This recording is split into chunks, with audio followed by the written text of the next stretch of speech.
Merhaba kıymetli izleyicilerim. Konya'dayız. Konya deyince aklımıza ilk olarak Mevlana Türbesi gelmektedir. Evet, Mevlana Türbesi'ni hep birlikte sizlerle gezeceğiz. Hadi o zaman vakit kaybetmeden türbeyi ve camileri gezmeye başlayalım. Zombie apocalypse.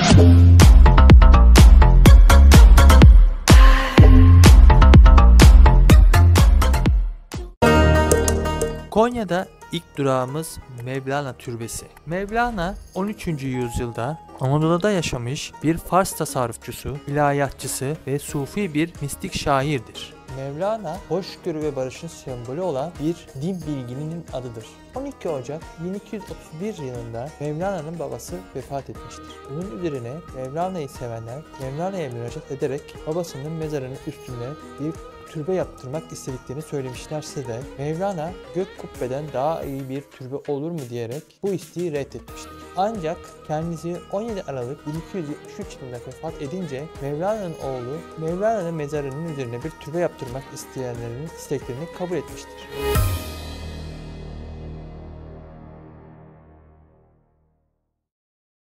Yeşil kubbe denilen türbe 4 fil ayağı kalın sütun üzerine yapılmıştır.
Mevlana'nın ölümünün ardından vasiyeti üzerine babasının mezarının yanına defnedilmiştir.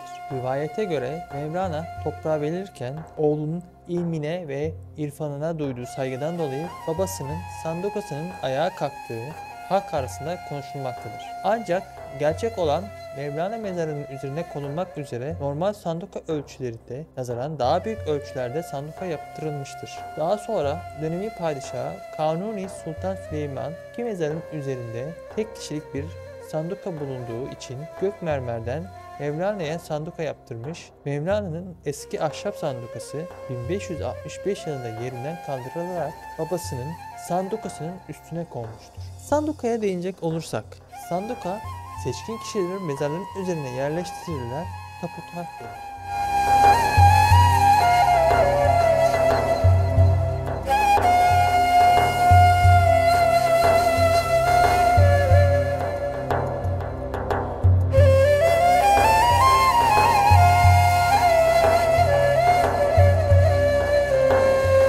Mevlana Türbesi'nde Mevlana doğumundan ölümüne kadar geçirdiği hayatını anlatıldığı müzede Mevlana ve aile fertlerinin mezarları da bulunmaktadır.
Mevlana Müzesi'nin hemen yanında bulunan Sultan Selim Camii.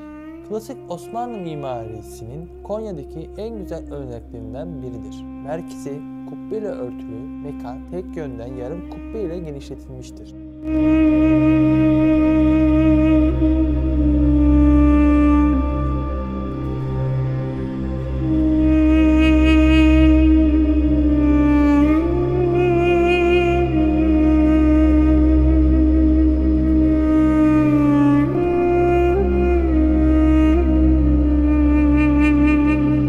Zengin mukarnaslar tepede bitkisel bir taşla taşlanmıştır.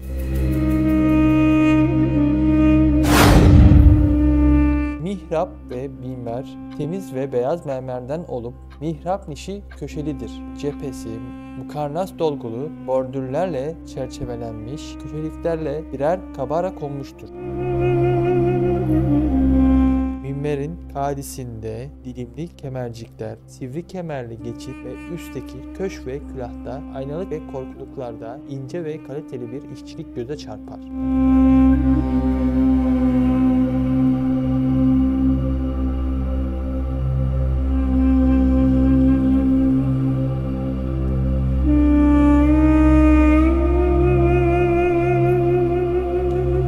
Osmanlı döneminin motiflerini taşıyan süslemeler sonraları büyük ölçüde yenilenmiş. Bu arada minberin küllah kısmı da Mevlana Türbesi'ne benzer şekilde değiştirilmiş olmalıdır.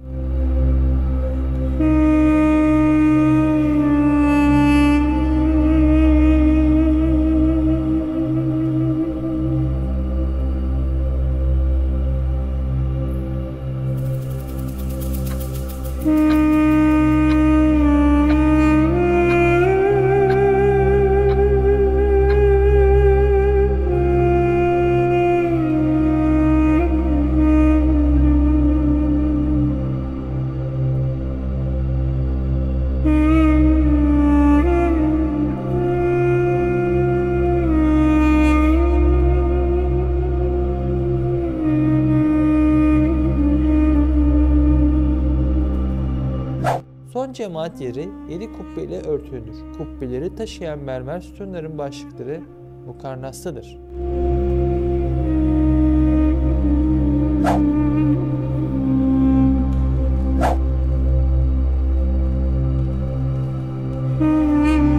Caminin duvarları ve minaresi kesme taşlarla kaplanmış. Son cemaat yeri 7 kubbelidir. Minareler tek şereflidir.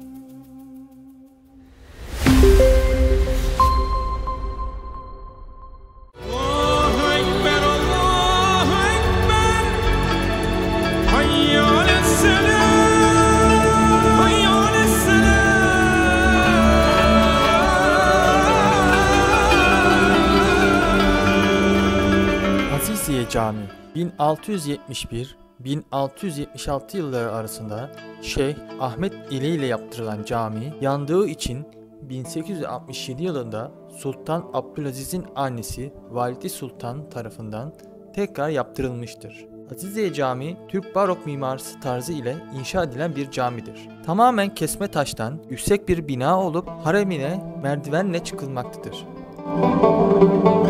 6 sütunlu ve 3 kubbeli son cemaat yerini takip eden haremin kare planına göre yapılmış olup büyük bir kubbe bu mekanı örtmektedir.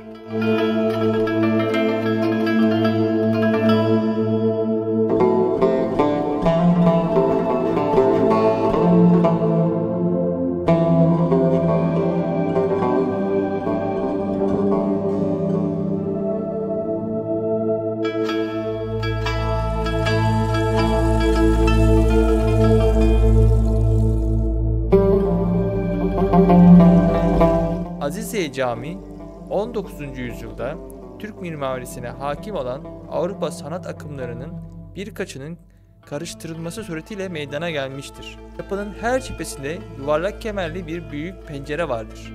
Mihrap ile kapıların üstünde çok güzel yazılar yer almaktadır. Minber ve mihrap zengin süslemeler olarak bölgede göktaş adı verilen mavi trak taştan işlenmiştir.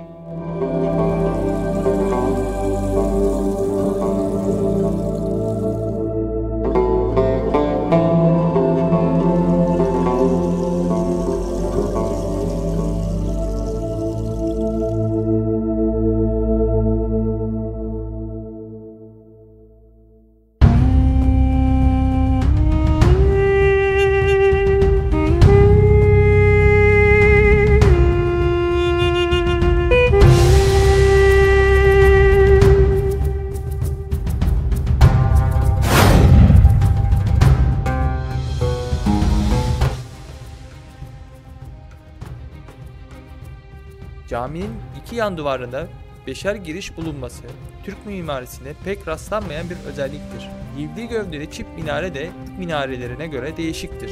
Osmanlı İmparatorluğu dönemindeki en ünlü camilerden birisidir. 1284'te Akşehir'de ölen ve burada defnedilen Nasrettin Hoca mezarının çevresi daha sonra türbe haline getirilmiştir.